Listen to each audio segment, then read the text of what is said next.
All right, so get this. We're going to take a deep dive today into this thing called HealthyCoin. Oh, yeah. I saw this come through. Yeah, and apparently they're saying it can like pay you to be healthy. So we got to figure this out, right? Yeah, definitely. It's a pretty wild idea. Like mixing your personal well-being with crypto. It's kind of mind-blowing. Yeah, I know. So we've got a couple of sources on this healthy coin. There's this podcast episode where it gets a quick mention. And then we also have what looks like marketing stuff from their website. Yeah, I think that's straight from the source. It'll be interesting to see how it all lines up. Totally. Okay, so first things first, like what even is healthy coin? Right. HYC, as they like to call it. HYC, yeah. So it's like they're calling it a play-to-earn platform. Wait, so like, Okay. are we talking about earning like virtual gold for hitting the gym? Like, what is this? Yeah, kinda. But instead of like leveling up your character in a video game, Yeah. HealthyCoin wants you to earn these HYC tokens by doing things that, are good for you. Okay. Working out, eating healthy, even like meditating, fasting, all that. Oh, wow. It's like they're trying to create a whole ecosystem where, your healthy choices actually like give you a financial reward. That's pretty wild. So you're basically turning your sweat equity into like crypto equity or something. Exactly. I kind of like it. But how does the earning system work? Like, do we know how many of these HYC tokens you get for, say, like a mile run or choosing a salad over a burger? Yeah, that's where it gets a little, they're not super specific. The stuff we have is all about the potential to earn, Right. but not a lot of like hard numbers. There's like a screenshot that shows dollar amounts next to these HYC earnings, like for running and calorie burning. Yeah. But it's unclear how that dollar amount is calculated. Like, is there a fixed exchange rate between HYC and US dollars? Or is it like fluctuating based on something else? They don't really say. So it's kind of like, hey, exercise, get paid, but they're not telling you how much you're getting paid or how that money actually ends up in your pocket. Pretty much. Okay, well, let's talk about, the token supply then, right? Because Yeah. that's a big deal in the crypto world. And they've listed a total supply for HYC, and wow, that's a lot of tokens. It's a huge number. Let me see, 139,583,862,445 HYC tokens. To be exact. Whoa, that's like, if those were stars, that'd be like more stars than are in the Milky Way, right? Pretty much, yeah. Yeah. And they've outlined how they're distributed too. So 35% is for this pre-sale, 25% each for community rewards and something they call liquidity and centralized exchanges. Okay. And then the last 15% is for marketing and partnerships. Hold on. So you said pre-sale and centralized exchanges, right? Right. For those of us who are like not fluent in crypto, what does that even mean? Okay, sure. So a pre-sale is like, think of it like an early bird special for buying tokens Okay. before they're officially like out there on the market. And centralized exchanges, or SECs as they call them, they're like platforms, like Binance, Coinbase, Gotcha. where people can trade cryptocurrencies. Yeah. Okay, that makes more sense. So they're drumming up some initial hype and investment before this token actually launches. Exactly. Okay. But there's this thing that's bugging me. Their pre-sale is supposed to be on October 25th, 2024. Uh-huh. That's today. Yeah, it is. Interesting timing. Right. It's like they're really trying to push this thing, Mhm. even though the token isn't even live yet. And then there's this whole VIP system with all these different tiers. Oh, yeah, the VIP thing. Right. That's interesting. Bronze, silver, gold, platinum. Yeah, it's like an airline loyalty program or something. I know, right? But there's a catch, right? You got to pay with SOL, another cryptocurrency, to unlock these tiers. Yeah, that's kind of weird. So these VIP tiers, they go from bronze all the way up to platinum. And they don't just give you bragging rights. Right. They give you multipliers on your HYC earnings. Really? And they increase how many health activity hours you can log each day. Wait a minute. Hold up. You're telling me there's a limit on how much healthy activity you can get rewarded for? Yeah, it seems that way. But shouldn't they be encouraging, like, unlimited healthy choices? This seems counterintuitive. It does seem a little strange. I mean, the higher your VIP tier, the more you can earn. So it's kind of shifting the focus away from just being healthy and more towards like how much you're spending on this platform. It's starting to feel less like a public health thing and more like a pay-to-win health game, which is honestly a little bit creepy. Yeah, I see what you mean. It makes you wonder if they're really about promoting healthy living or just attracting, crypto people looking for the next big investment. Yeah, that's a really good point. And it leads to a big question.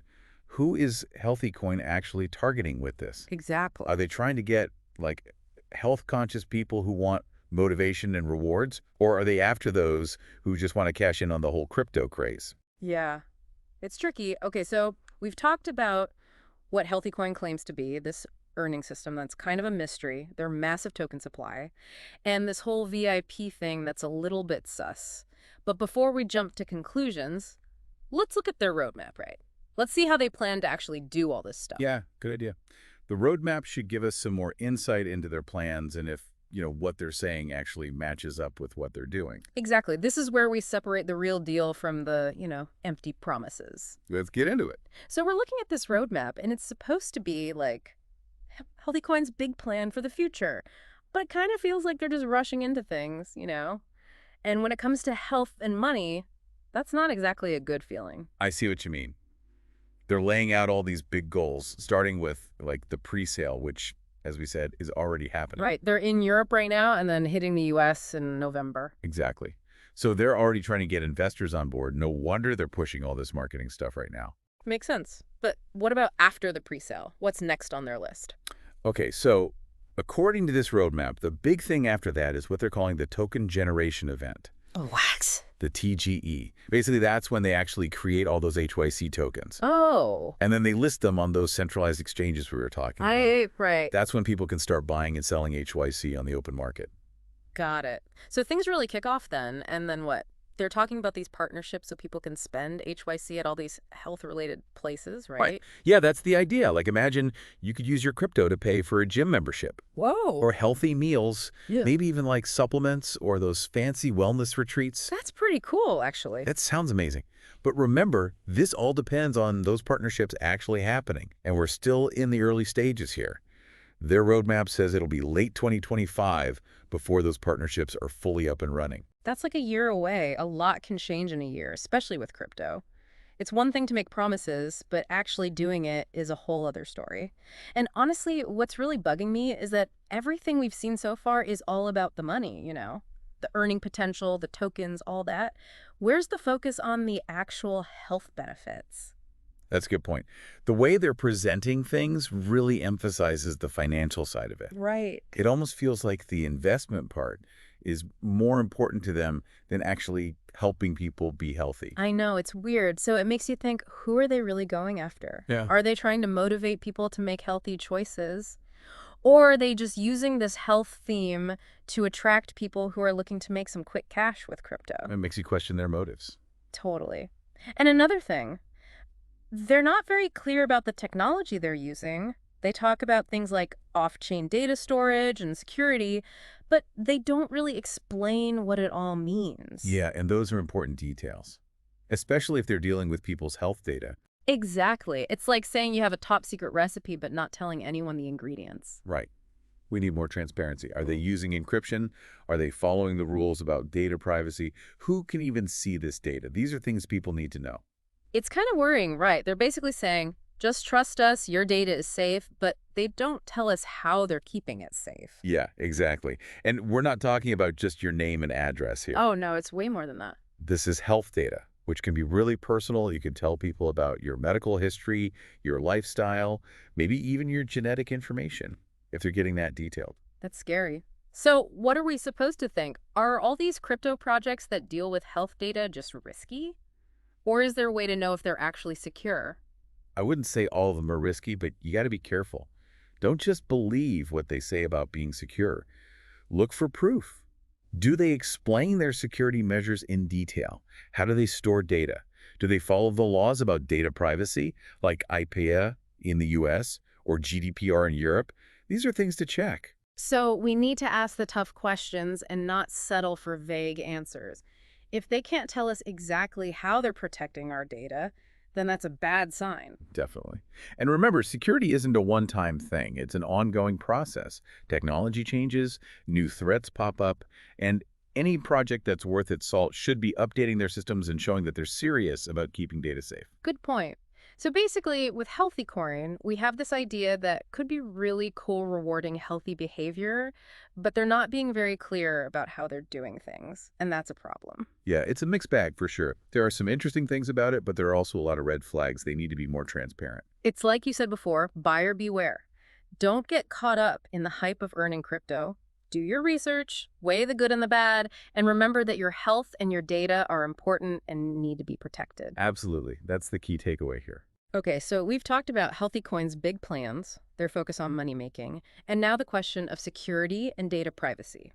But they did mention this off-chain data storage thing. Right? What does that actually mean? Is it enough to keep information safe in a world where data breaches are happening all the time? That's what we'll dig into in the last part of our deep dive. We'll take a closer look at HealthyCoin's security approach, see what the potential weaknesses are, and talk about what you should look for to make sure your data is safe.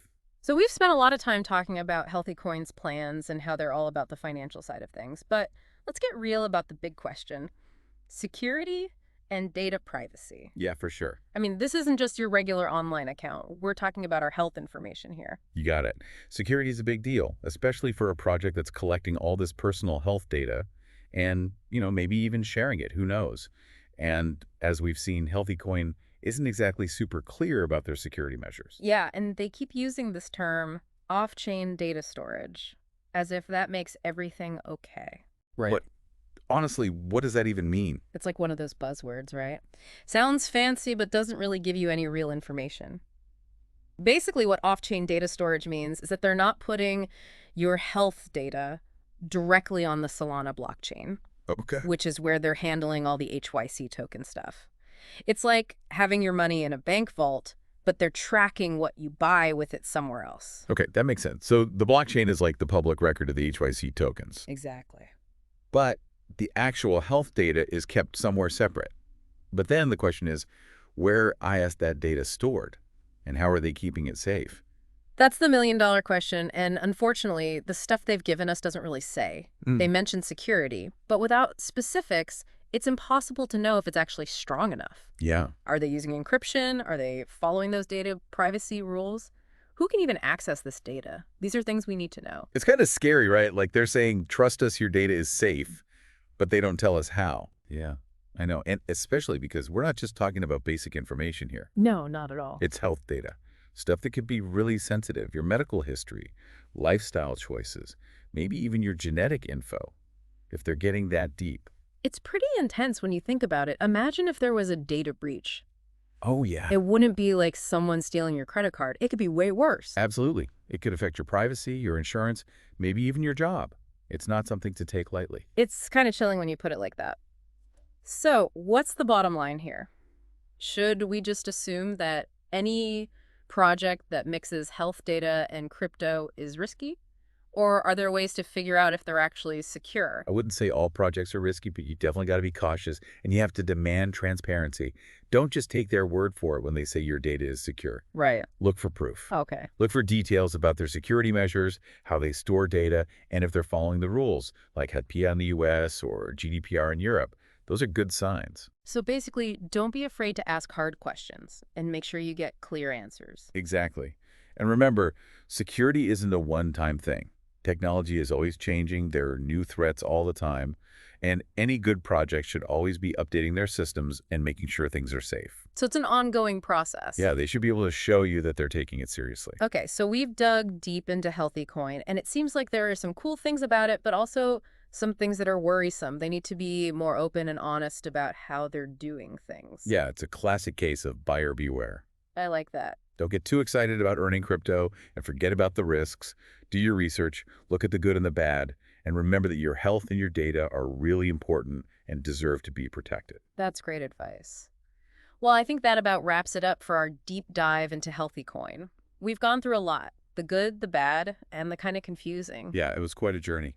And hopefully you listening at home now have a better understanding of what this whole thing is about and whether it's something you want to get involved with. Exactly. And always do your own research. Don't just take our word for it. Yes, definitely. And remember, the world of health and crypto is constantly changing. Yeah, who knows what'll be next? Stay curious, stay informed, and stay safe out there. Absolutely. Until next time. See you